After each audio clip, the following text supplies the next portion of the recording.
Hi guys, welcome to your week 9 launch for U.S. history, and we are in our third week of discussing the Constitutional Convention. So again, to bring attention to the pace chart, which is found in the Google Classroom, you want to make sure that we are approaching week 9. So that would be ending on the 23rd, which, as you can see, it's starred. That means it's our second checkpoint, and this one would be the end of the first marking period. So we are now about a quarter of the way done with the year, so you definitely should have at least submitted something, and we still have a few who have not done that yet. So make sure you are trying to work your hardest to turn some things green. So everything above this green box here, including the Revolutionary America and the U.S. Constitution focus area, should be completed by now, as well as the first project of the Mythbusters project. So I have to move on with the class, so I'm not going to be discussing the American History Mythbusters project anymore. That's the importance of following along and making sure that you're trying to stay on pace from week to week. So I've moved on to the Constitutional Convention, so if you are somebody who has not yet done this project, the help is still there. You can go back and refer to all of my launches. So if you click on the slides in Google Classroom under today's launch, you could just click on any of these and figure out how to do the checkpoint. So I do go into a good bit of description of how to complete the entire project in there. You're just going to have to go back and rewatch some things. The Constitutional Convention project is due on October 30th, so that will be here before you know it. It's just about 2 weeks away. So what I'd like you to do, again, is focus on the essential questions of what issues the Founding Fathers debated during the convention, which issues were the most controversial and why, and then what can the debates during the Constitutional Convention tell you about the Founding Fathers and the formation of the U.S. Constitution. So this is going to be a lot easier for you to do if you've already tried to work on the constitutional or the U.S. Constitution focus area.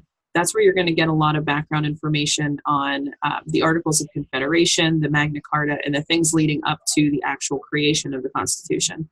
So make sure you're going and trying to work on that before you really start this project. Checkpoint 1, the following delegates have already been chosen, so you cannot choose George Mason, William Pierce, John Dickinson, or Benjamin Franklin.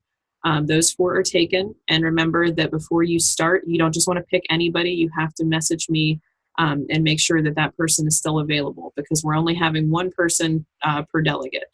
This is an example of the first checkpoint. This person did a really nice job with their description of George Mason. Again, they are writing from the perspective of George Mason. This is not your opinions on the slave trade and the Constitution. This is George Mason's opinions.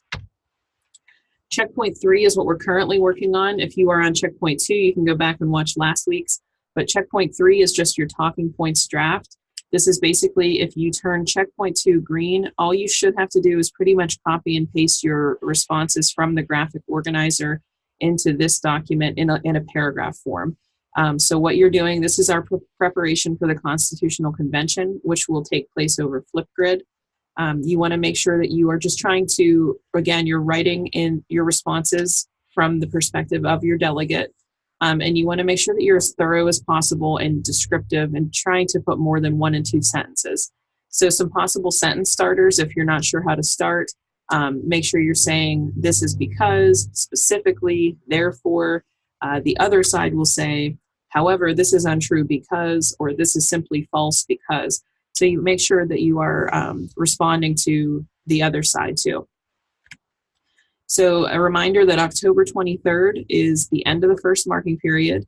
And so that would be the first quarter. So that orange representation there is what is already gone. But there's no reason to panic yet. We still have 3/4 of the year left. But there are a lot of you who really do need to get a move on. So make some changes. You're going to be getting your first or your second checkpoint progress reports, and some of your grades are going to be extremely low. Okay, so don't panic. It's really important that you just remember that you have the rest of the year to do things. But if you don't make changes now and you continue to do the same things over and over and over again, or continue to do nothing, the grade that you get on your checkpoint is going to be pretty similar to what you would get at the end of the year. Okay, so if your grade is a lot lower than you expected, that means that something's wrong. You're not doing something right. So make sure that you're reaching out to your learning guide or to your instructors and figure out how you can get back on track. So to do for October 23rd, you want to make sure you have already mastered the U.S. Constitution content assessment. Message me with your preferred delegate, and then submit checkpoints 1, 2, and 3 of the project. And I do want to just bring some attention to the U.S. Constitution focus area again. Just make sure when you're working through, you're actually clicking into these objectives and seeing what the resources are. So the ones that I find most important tend to be the study guides, as well as these notes and checks for understanding. So these notes right here, if you follow along and you're using this as a study guide, or you're using Google, it could be like a scavenger hunt and you're Googling for these answers. That's fine, but have something that you have printed out and are actually taking notes on. So use those. The checks for understanding here.